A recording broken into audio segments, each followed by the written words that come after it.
ஆசீர்வதிக்கும் தேவன் நம்மை ஆசீர்வதிப்பாரே. துதி ஸ்தோத்திரம் இயேசுநாதா, துதி உமக்கே என்றுமே. நாம் கலகமில்லாமல் அமைதலுள்ள ஜீவனம் பண்ணும்படிக்கு ராஜாக்களுக்காகவும் அதிகாரமுள்ள யாவருக்காகவும் வேண்டுதல் செய்ய வேண்டும். 1 தீமோத்தேயு 2:2. அன்புக்குரியவர்களே, தலைவர்களுக்காக கடவுளிடம் வேண்டுவது நமது பிரதான பொறுப்பு.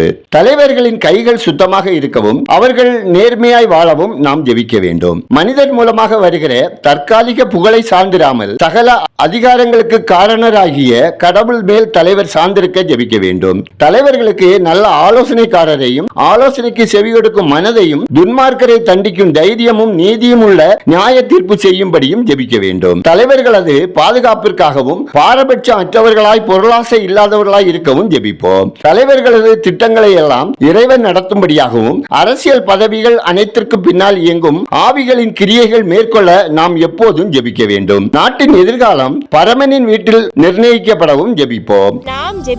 சர்வ வல்லமையும் கிருபையும் இரக்கமும் நிறைந்த பரலோக பிதாவே, ஆசீர்வதிக்கப்பட்டதான இந்த நாளுக்காய், இந்த நாளின் வசனத்துக்காய் நன்றி சொல்லுகிறோம். அப்பா, மதுப்பிரியர்கள், போதைக்கு அடிமையானவர்கள், போதை மருந்துகள் தயாரிப்பாளர்கள், விற்பவர்கள் தங்கள் தீய வழிகளிலிருந்து மனம் திரும்பவும், போதை பழக்கத்துக்கு அடிமையானவர்கள் விடுதலை பெறவும், ஆரோக்கியத்துடன் வாழவும் இரக்கம் செய்யுங்க. ஆண்டவரே, நாங்களும் எங்கள் நாட்டு மக்களும் தேவ பக்தியோடும் சாந்தத்தோடும் ஆளும்படியாய் ஆட்சியின் அதிகாரத்துள்ள அனைவருக்காகவும், எங்கள் குடியரசின் ஜனாதிபதிக்காகவும் உதவி ஜனாதிபதிக்காகவும் பிரதமர், பிற அமைச்சர்கள், கவர்னர்கள், முதல்வர்கள், அதிகாரிகள் அனைவரையும் உமது பரம ஞானத்தால் வழி நடத்தி அருள வேண்டும் என்றும், நாட்டின் அமைதிக்கென்றும் செழிப்புக்கென்றும் உழைக்கவும் விரோத மனப்பான்மை நீங்கி வாழவும் உங்க வழிநடத்தல் வேண்டுமாயும், நாட்டின் பாதுகாப்பு பணியில் ஈடுபட்டுள்ள முப்படை வீரரையும் உமது ஆவியால் நிறைத்து தனியான இடங்களில் உங்க பேர் அருளால் அவர்கள் மகிழ்வுடன் இருக்க உங்க கிருபை வேண்டுமாயும் ஜெபிக்கிறோம். ஆண்டவரே, நிலையில்லாத இந்த உலக வாழ்வில் துன்பம், துக்கம், வறுமை, வியாதி, பிரச்சனைகள், கடன் சுமைகள் ஆகிய துன்பங்களினால் வருத்தப்படுகிற யாவரையும் உங்க இரக்கத்தினால் தேற்றி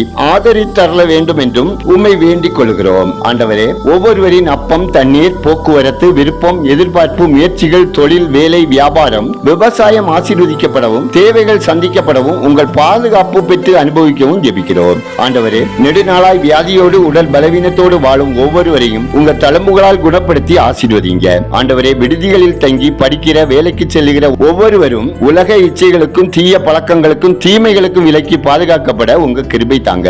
மருத்துவமனைகளில் சிகிச்சை பெறுகிற ஒவ்வொருவருக்கும் ஏற்ற சிகிச்சைகள் கிடைக்கவும், சிகிச்சைகள் பலனளிக்கவும், மரண கண்ணிகளுக்கு விலக்கி காக்கப்படவும், மருத்துவர்கள், செவிலியர்கள், மருத்துவ பணியாளர்கள் இரக்கத்தோடு கரிசனையோடு தேவ அன்பை வெளிப்படுத்தி சேவை மனப்பான்மையுடன் சேவை செய்யவும் ஆசீர்வதிக்கப்படவும் ஜெபிக்கிறோம். மிஷினரிகள் நலன் காக்கப்படவும், தேவைகள் சந்திக்கப்படவும், எல்லைகள் விரிவாகவும் உங்க ஆசீர்வாதம் வேண்டுமாய் ஜெபிக்கிறோம். எங்கள் விண்ணப்பத்தை அங்கீகரித்ததற்காய் நன்றி சொல்லுகிறோம். துதி கனமையுமே உமக்கே செலுத்துகிறோம். இயேசுவின் நாமத்தில் ஜெபிக்கிறோம் எங்கள் ஜெபங்களும் நல்ல பிதாவே, ஆமென்.